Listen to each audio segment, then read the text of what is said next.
मित्रांनो, 13 जानेवारी मंगळवारच्या दिवशी, भोगीच्या दिवशी आईने मुलांवरून ओवाळून बाहेर टाकावी ही वस्तू. सर्व दोष, सर्व विघ्न, सर्व अडचणी दूर होतील आणि तुमच्या मुलांची प्रगती होईल. मुलं असतील, मुली असतील, लहान असतील, मोठे असतील, तरी तुम्ही हा उपाय, हे काम भोगीच्या दिवशी करू शकतात. मित्रांनो, नवीन वर्ष आले की नवीन वर्षाचा सगळ्यात पहिला मोठा सण येतो, तो मकर संक्रांतीचा सण. यावर्षी मकर संक्रांत 14 जानेवारीच्या दिवशी आहे आणि त्या मकर संक्रांतीच्या एक दिवस आधी येतो भोगीचा सण. भोगीचा दिवस हा अत्यंत महत्त्वाचा असतो. भोगीची भाजी केली जाते. भोगीच्या दिवशी आपल्या जुन्या वस्तू बाहेर काढल्या जातात. असं मानलं जातं की या वस्तूंसोबत नकारात्मकता सुद्धा बाहेर निघते.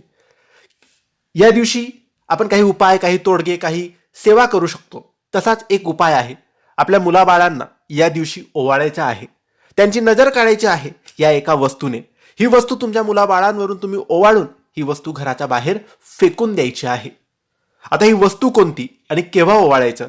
तर भोगीच्या दिवशी म्हणजे 13 जानेवारीच्या दिवशी, मंगळवारच्या दिवशी सकाळी, दुपारी, संध्याकाळी, म्हणजे जेव्हा फक्त उजेड आहे, सूर्य आहे तेव्हाच. रात्र संध्याकाळ झाली तेव्हा नाही करायचा हा उपाय. तर तुम्ही दिवसाच म्हणजे सकाळपासून संध्याकाळपर्यंत तुम्ही हा उपाय केव्हाही करू शकतात. तर तुम्ही नक्की भोगीच्या दिवशी काळ्या रंगाची तीळ आणायची आहे. काळ्या रंगाची तीळ, तुम्हाला फक्त चिमूटभर तीळ लागेल, थोडीशी तीळ लागेल.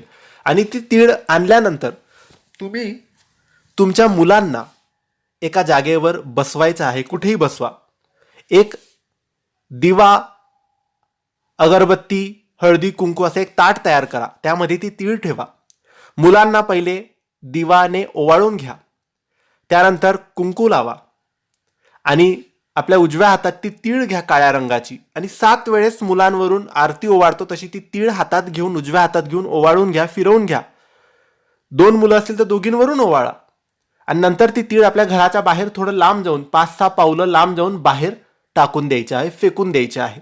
याने तुमच्या मुलांवरील सर्व नजर, सर्व वाईट शक्ती, नकारात्मकता दूर होईल. नक्की हा उपाय भोगीच्या दिवशी प्रत्येक आईने करायचा आहे. मुलं बाळा बाहेर असतील तर फोटोवरून तुम्ही ते ओवाळू शकतात. मुलाबाळांचे नाव घेऊन तुम्ही ते ओवाळू शकतात. तर नक्की हा उपाय करा. ही माहिती तुम्हाला आवडली असेल तर लाईक आणि शेअर करा. काही प्रश्न असतील तर कमेंट्सद्वारे विचारा. आमच्या चॅनलला सबस्क्राईब करायला विसरू नका. धन्यवाद. श्री स्वामी समर्थ.